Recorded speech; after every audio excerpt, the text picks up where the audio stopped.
Everyone, कैसे हो आप सब। आई होप आप सब बहुत ज़्यादा अच्छे होंगे। एंड अब जो है करेक्शन विंडो आपका क्लोज हो चुका है ऑलरेडी 13 जुलाई को ही। एंड आगे का जो प्रोसेस है वो जल्दी जल्दी जब से मेरिट लिस्ट आना शुरू हो गई हैं, तो अब आपकी भी जो यूजी कोर्सेज हैं उनकी भी मेरिट लिस्ट अब आनी शुरू हो जाएंगी कुछ देर में, कुछ दिन में sorry.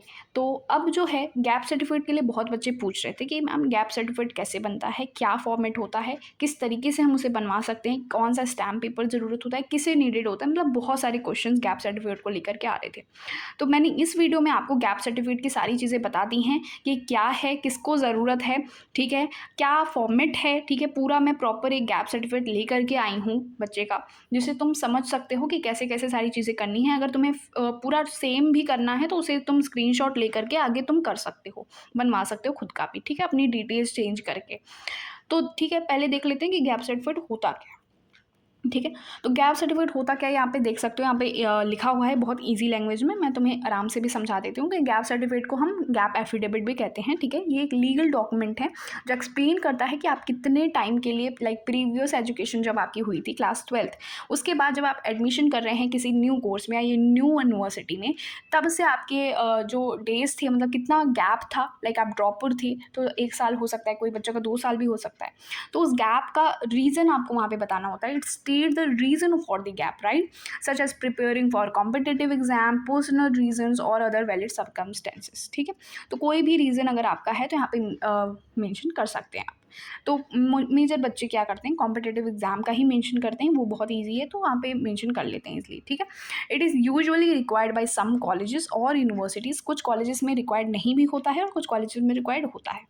When a student has taken a gap of 1 or more years after completing their last qualification, अब कुछ बच्चों का हो सकता है क्लास 12th इसी साल कंप्लीट हुआ हो, 2026 में कंप्लीट हुआ है, तो आपको गैप सर्टिफिकेट की ज़रूरत नहीं है। फिर किसको ज़रूरत है वहाँ, फिर आपको जो 2024 या 2025 में जिस बच्चे के क्लास 12th कंप्लीट हो चुके हैं, उनको गैप सर्टिफिकेट बनवाने की ज़रूरत है। जिनका इसी साल वो उनका क्लास 12th कंप्लीट हुआ है और वो एडमिशन लेने जा रहे हैं आपके यूनिवर्सिटी या किसी कॉलेज में, तो उन्हें वो गैप सर्टिफिकेट की नीड नहीं रहती है। चाहे वो पार्शियल ड्रॉप हो, चाहे वो फुल ड्रॉप हो, अगर आपको गैप है 1 साल 2 साल जो भी ईयर का, तो आपको गैप सर्टिफिकेट लगेगा। ठीक है, अब ये देख लिया कि गैप सर्टिफिकेट होता क्या है और किन्हें लगता है। यहाँ पे एक बार देख लेते हैं बनता कहाँ से मैम, ये कहाँ का स्टैम्प पेपर, क्या चीज़ें होती हैं। तो देखो, ये तुम नॉर्मल लोकल एडवोकेट से बनवा सकते हो। ठीक है, लोकल एडवोकेट से, नोटरी से वहाँ पे होते हैं। आपको वहाँ पे आप जैसे ही एडवोकेट के पास जाते हो वो आपको बता देंगे कैसे कैसे करना है। ठीक है, वो आपको एक एफिडेविट देते हैं नॉन जुडिशियल का, वहाँ पे आपको स्टैम्प पेपर आपको 100 रुपीज़ का लगाना पड़ता है। ठीक है, 100 रुपीज़ का, जो कि गैप सर्टिफिकेट के लिए नॉर्मली इम्पॉर्टेंट होता है। ठीक है, एंड यहाँ से भी बन सकता है, लाइक तहसील कोड है, मोस्ट कोर्ट्स में बना देते हैं एडवोकेट जो नॉर्मली बैठे होते हैं, तो वो बना देते हैं गैप सर्टिफिकेट। वहाँ पे आपको कोई भी परेशानी नहीं होगी, जैसे ही आप एडवोकेट के पास जाते हो वो आपको कर देते हैं। ठीक है, आप अपना फॉर्मेट लेके जा सकते हैं, कैसे टाइप करवाना है आप करके जा सकते हैं। वो सारी चीज़ें आपको बताते हैं कि किसका सिग्नेचर लगेगा, क्या करना है, तो वो सिग्नेचर कर देते हैं, जिससे लीगल बन जाता है आपका एफिडेविट। ठीक है, अब इधर देख लेते हैं कि यहाँ पे क्या लिखा है।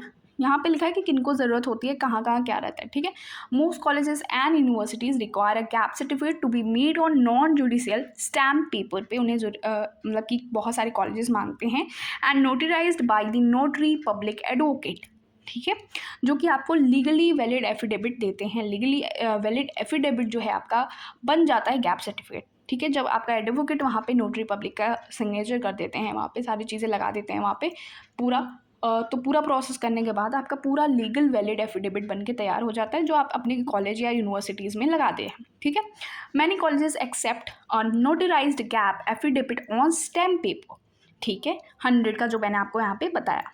ठीक है, some colleges have their own prescribed format. कुछ कॉलेजेस का खुद का भी फॉर्मेट होता है, बट एनएफएसयू कोई भी आपको कोई फॉर्मेट नहीं देखते, तो आपको देखना पड़ेगा कि अगर आप किसी और कॉलेज में हैं, तो कॉलेज में जा रहे हैं तो वहाँ का फॉर्मेट अगर है तो आप उनके फॉर्मेट को फॉलो कीजिए, वरना अगर आपका कॉलेज कोई भी फॉर्मेट नहीं देता है तो आप इस फॉर्मेट को फॉलो कर सकते हैं। ठीक है, अब देख लेते हैं मैम जल्दी से कि फॉर्मेट क्या है, कैसे कैसे सारी चीज़ें होनी हैं और क्या क्या चीज़ें मेंशन होती हैं। ठीक है, तो यहाँ पे देख लो, ये एक गैप सर्टिफिकेट है, ये प्रॉपर एक रियल गैप सर्टिफिकेट है जो बच्चे ने बनवाया है, जो मैं आपको यहाँ पे शो कर रही हूँ। देख सकते हो यहाँ पे 100 का स्टैम्प पेपर है। ठीक है, ये 100 का स्टैम्प पेपर है गैप सर्टिफिकेट पे। ठीक है, एंड ये देख सकते हो यहाँ पे नोटरी पब्लिक का यहाँ पे सिग्नेचर भी है। ठीक है, वो कर देते हैं आपको, जाओगे अब वहाँ पे तो हो जाएगा। यहाँ पे देख लेते हैं कि फॉर्मेट क्या है, आप चेंजेस कर सकते हैं या फिर आप अपने कॉलेजेस का देख सकते हैं अगर उनका कोई भी फॉर्मेट या कुछ है। बट अगर आप एनएफएसयू के लिए जा रहे हैं तो वहाँ पे कोई फॉर्मेट नहीं है, तो आप इस चीज़ को फॉलो कर सकते हैं। यहाँ पे कोई चीज़ें चेंजेस भी कर सकते हो आप, ठीक है। तो यहाँ पे अपना नेम लिखना है, अगर आप डॉटर हैं तो अपने फादर नेम का लिख के यहाँ पे डॉटर लिखना, अगर सन है तो यहाँ पे सन कर देना, ठीक है। एंड यहाँ पे अपने फादर्स का नेम लिख लेना, आपका जो भी एज है, अगर आप एनएफएसयू के लिए जा रहे हैं तो एनएफएसयू के फॉर्म में जो भी एज होगा वहाँ पे वही एक्यूरेट एज यहाँ पे मेंशन कर देना, ठीक है। रेसिडेंट ऑफ अपना एड्रेस, फुल एड्रेस यहाँ पे मेंशन करना है, ठीक है। यहाँ तक का हो गया, यहाँ आपका पर्सनल डिटेल्स था। अब यहाँ पे आते हैं कि यहाँ पे क्या चीज़ें मेंशन है, ठीक है। That I am a citizen of India, ठीक है। That the above mention personal detail जो आपका ऊपर मेंशन है are true and correct to the best of my knowledge. That I pass by class 12, आपको क्लास 12 का यहाँ पे पास आउट बताना है कि आपने कब पास आउट किया था। फ्रॉम अपना स्कूल का नेम यहाँ पे मेंशन करना है कि आपने कब क्लास 12 पास आउट किया था, कौन से स्कूल से किया था। तो यहाँ पे अपना स्कूल का नेम मेंशन करोगे proper, and in the year like 2024 में किया था तो 2025 लिख देना, अगर 2024 में किया था 2024 लिख देना, ठीक है। Okay, that after passing class 12th, I did not join any regular course or take up any employment and was engaged in preparing for various competitive examination. तो यहाँ पे रीज़न मेंशन है, आप यहाँ पे रीज़न चेंज भी कर सकते हैं, ठीक है।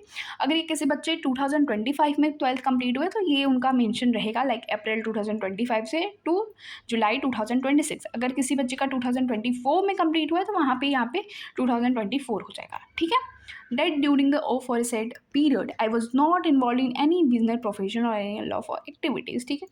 And that I am submitting this affidavit in support of my gap period for the purpose of admission to higher studies, ठीक है। वो जो भी यहाँ पे मेंशन है, यहाँ पे तुम एक्यूरेट मेंशन वहाँ पे कर सकते हो, कोई दिक्कत बात नहीं है। रीज़न बताया है, सिर्फ रीज़न बताया है, गैप सर्टिफिकेट में यही होता है, ठीक है। That all the statement made above are true, correct and complete to the best of my knowledge and believe and nothing are concealed therefrom, ठीक है। यहाँ पे क्या मेंशन है, अब देख लेते हैं कहाँ कहाँ मेंशन करना है। तो प्लेस यहाँ पे तुम अपना एड्रेस लिख दोगे, लाइक अपना जो भी तुम्हारा एड्रेस है, जो भी सिटी है वो सिटी तुम यहाँ पे लिख देना। डेट, जिस डेट को तुम्हारा ये बन रहा है, लाइक अगर तुम कल बनवा रहे हो, परसों बनवा रहे हो या कभी भी तुम बनवा रहे हो तो उस डेट को तुम्हें यहाँ पे मेंशन करना पड़ेगा, ठीक है। एंड यहाँ पे अपना सिग्नेचर करना पड़ेगा। डिपोनेंट का मतलब होता है कि जो डिपॉजिट कर रहा है, ठीक है, जो बनवा रहा है, तो वो तुम बनवा रहे हो तो तुम्हें यहाँ पे अपना सिग्नेचर करना पड़ेगा, जो तुम्हारा सिग्नेचर है, ठीक है। यहाँ पे तुम अपना नेम लिख करके ये सारी चीज़ें वापस से एक वेरिफिकेशन का लिख सकते हो, ठीक है। यहाँ पे क्या लिखना है, वेरीफाइड एट जो तुम्हारा सिटी है and on this date, like ये डेट पे तुम्हें लिख देना है, ठीक है। यहाँ पे डेट लिखेगा और यहाँ पे सिटी, समझ गए। ये देख सकते हो एडवोकेट का सिग्नेचर है, यहाँ पे नोटरी पब्लिक का एक लीगल प्रोसेस उन्होंने किया है, एंड डिपोनेंट यहाँ पे तुम्हारा फिर से सिग्नेचर। तो यहाँ पे दो जगह सिग्नेचर लगेगा और इस तरीके से पूरा तुम्हारा जो है gap certificate and gap affidavit बन के रेडी हो जाता है। समझ में आया?